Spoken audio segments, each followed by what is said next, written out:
at the chapel here in Chit Chat. Welcome to our audience on YouTube, and just welcome to anyone who's able to watch us via live stream in all of the different areas that we're out there broadcasting this. My name's Jim Hobbs. I'm so thankful to be here on July 4th. Today's the day, Independence Day. It's like the one day I think that we find that it's allowed to hand kids a stick that's 1,200 degrees Fahrenheit that can burn metal and say, hey, walk around with these sparklers.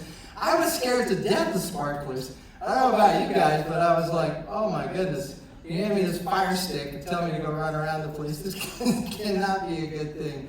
But the good news is, in the way that July 4th plays itself out, it's become such an event here in the United States. And what's really interesting is the way that we seem to process July 4th. I lived in Paris, again, from 2012 to 2018.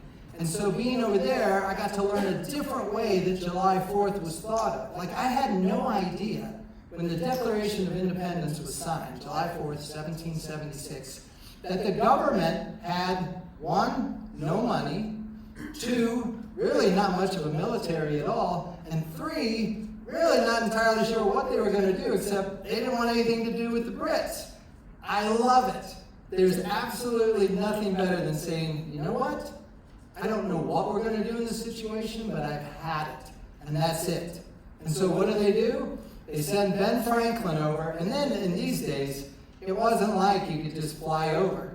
So he had to go across the ocean. It took him a month to get from the U.S. over to Paris. He's 70 years old, and he just starts charming everyone over there in Paris. The idea was to try and raise, at the time, what is now $13 billion to fight the war. So how's Ben Franklin going to do this? Well, he just starts wandering around, starts schmoozing. In fact, he moves to Paris, and he lives in Paris for 9 years. There's a big statue of him in this area called Passy. And while he's there, he gets an audience with leaders and money magnates and the king, Louis XVI, who says, okay, we don't like the British either. We just got done with a 7 years war with them. We're going to give you the money, we're going to give you the resources, we're going to give you the army, and we're going to make this happen. He comes back over, everyone's excited. A year later, this is July 4th, 1777, what's happened now is the government got flushed out of Philadelphia because things aren't going well, and they end up in Lancaster for one day. That's the U.S. Capitol. This is how well their plan is going. But the idea was they put it in the hands of someone who could do it for them. Ben Franklin was an intermediary for them that then allowed, finally, by 1783, we're talking 7 years later, the Treaty of Paris is signed and the United States becomes a free country. And 4 years after that, we get the Constitution. So big change doesn't happen quick, but it does happen with a declaration of saying, that's it. I've had it. I don't want this anymore. I don't have answers for it, but I know I need to do something about it. So if we take that analogy here on Independence Day, and we kind of rope it into a new way of looking at things. I know I've talked to many of you out there, and just from being at Caron over the last 3.5 years, the stories of the way that people have what I would call this supernatural freedom that occurs on this campus makes this, in my opinion, the most special place to be in all the world. It is the most sacred place to me, and the stories that you tell me let me know that it is as well.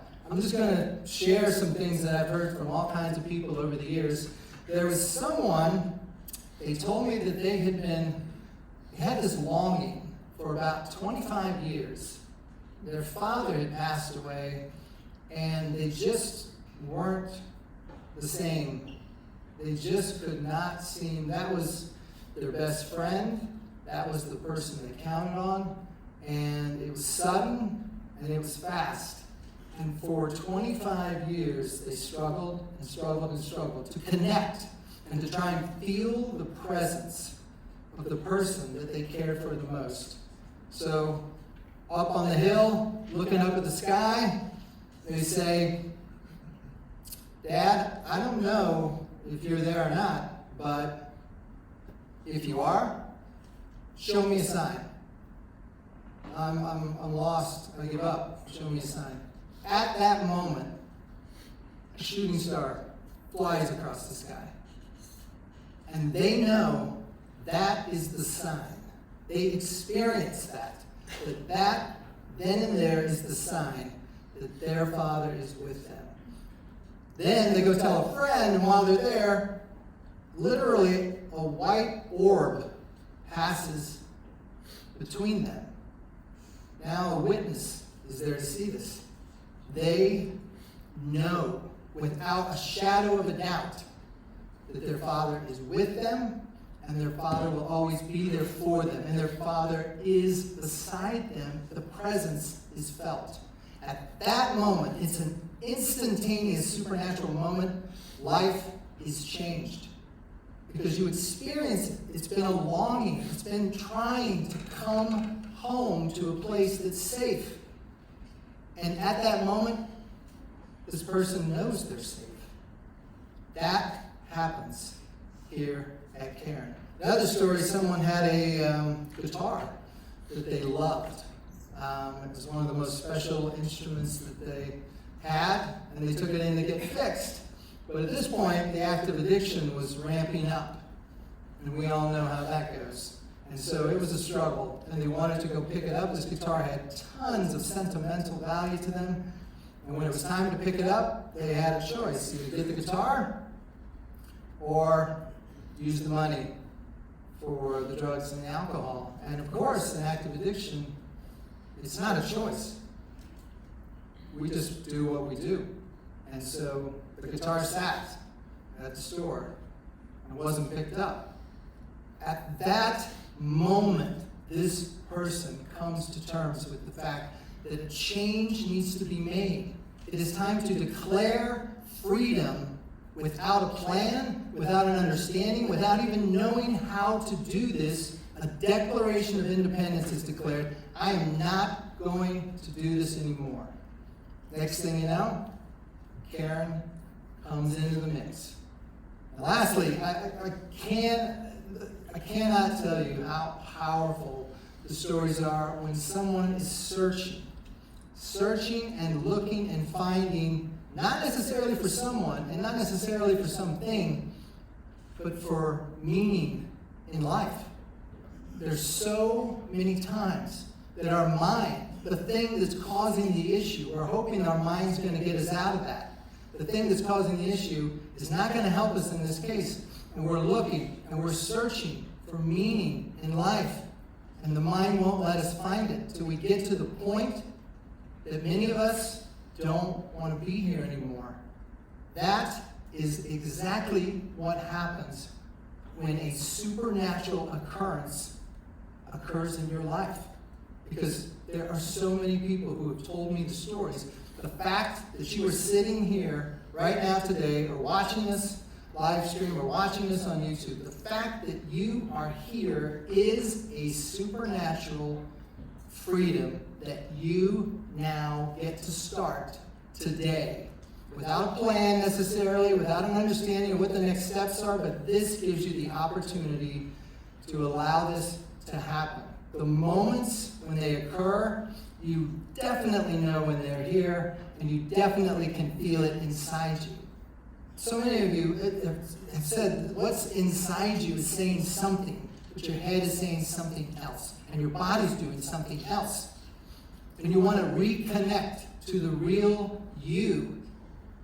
And I'm here to say, today you are the real you. Today you have connected to the real you. It's already happened. The mind wants to tell you you have to do more.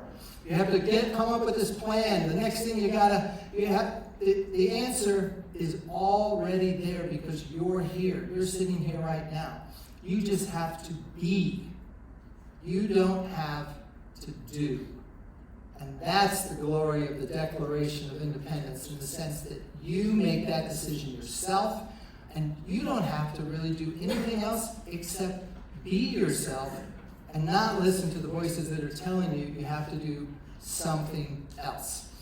This is the glory of it, because in the Bible, In Matthew 5, the Sermon on the Mount, Jesus says, these are the blessings that I'm going to give to you. Now, this is kind of a really turn of events because in this setup here in early days of Matthew, Jesus gets up there and he goes up to the mountaintop and everybody's like, oh, he's going to say this most amazing stuff that's going to give us the action plan to heal us and do all that. What does he say? He says, blessed are the poor in spirit, for they shall inherit the kingdom of heaven. The poor in spirit. I don't know if any of you are feeling that way right now, but when I sat there, I felt poor in spirit. And I didn't understand any remedy or what was going to happen. When I hear the good news that I am blessed because I'm feeling poor in spirit, I don't have to do anything, that is good news to me. He goes on to say, blessed are those who mourn, for they shall be comforted. Blessed are the meek, for they shall inherit the earth. Blessed are those who hunger and thirst for righteousness, for they will be satisfied. Blessed are the merciful, for they will be shown mercy. Blessed are the pure in heart, for they shall see God. Blessed are the peacemakers, for they will be called children of God. And blessed are those who persecute you for righteousness. They will inherit the kingdom of heaven. The same thing he said for blessed are the poor in spirit. So it must mean to be righteous in the way he's looking at it. It means for you to be poor in spirit. You are in the exact place at the exact time that you're supposed to be. No moment, I would argue, in your life has been lost. I spent 35 years in my active addiction. That's a long time. For the young adult guys and the teen guys I talk to, that's sometimes twice their life. That is, could be looked at as wasted time. And while a lot of it wasn't exactly how I might have planned it out, and I didn't do things that I wish that I had done during that time, it wasn't my performance that mattered. It was at the time that I declared the Declaration of Independence in my life and said, I don't know how to do this. And so I took a step and I asked for help. And at that point, a supernatural intermediary enters my life. And it can be all sorts of things. Your higher power does not have to be God. It does not have to be some sort of religious entity. So many of you have told me how important nature is in your life. Nature, especially, we're going to have a reading here after this, a Native American reading. Nature is the elements of creation. Nature contains some of the most beautiful, organic, and holistic elements in all there is in society. When you go outside and if nature's your higher power, let's call it, and you walk around and you have this feeling inside you, I would argue that's prayer. You're in communion with your higher power. And when you're in communion with this higher power, you are being healed. Because over the course of life, there are all sorts of events and traumas that occur to us. And what we're trying to do, much of the day, I feel, is pain management. You know, Gabor Mate, who's now very famous, he's a doctor, he's 77, he's done a lot of work on addiction and trauma. He says that at the end of the day, addiction is not something you're doing wrong. Addiction is a solution to a problem. You're trying to solve a problem. You either have a longing for your father, you either have a guitar that you want to get, you either are trying to find meaning in life, and you can't seem to find it. The idea is to then let go. You don't need to know who you're letting go to. You don't need to have the answers figured out. You don't need to say, okay, here's all the things I don't like about all of this. You just need to say, this is it. This is the moment. And it's truth. And you'll feel it inside you, I believe. When you, at that moment, say, I don't know what's going on, but I know that I'm going to give this a shot. That doesn't mean now you have to perform perfect. Now you got to stay sober the rest of your life. Now you got to make sure from this moment forward you aren't messing up. Wait a minute. Blessed are the poor in spirit. Those don't go together. performance and poor in spirit. Blessed are the meek. That doesn't work with, now I got to go out and do this and serve that and all that. It doesn't work that way. Blessed are the peacemakers. That's not about going out there and making things happen.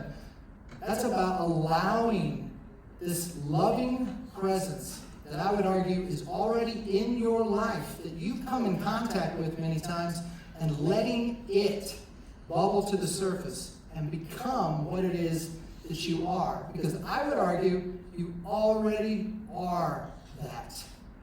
You don't have to do anything except get out of the way of the mind and allow this incredible experience to happen. Paul writes in 2 Corinthians what's called the ministry of reconciliation, and it kind of ties it up in some ways. He said, basically, a new creation has come. The old is gone, the new is here. And all of this is from God. So, what you're getting is a gift. And this becomes an awkward scenario. So I just want to leave you with the idea that what you have already is a gift. It cannot be given away to anyone. You have it within you. There is a sacred quality that is the giftedness inside.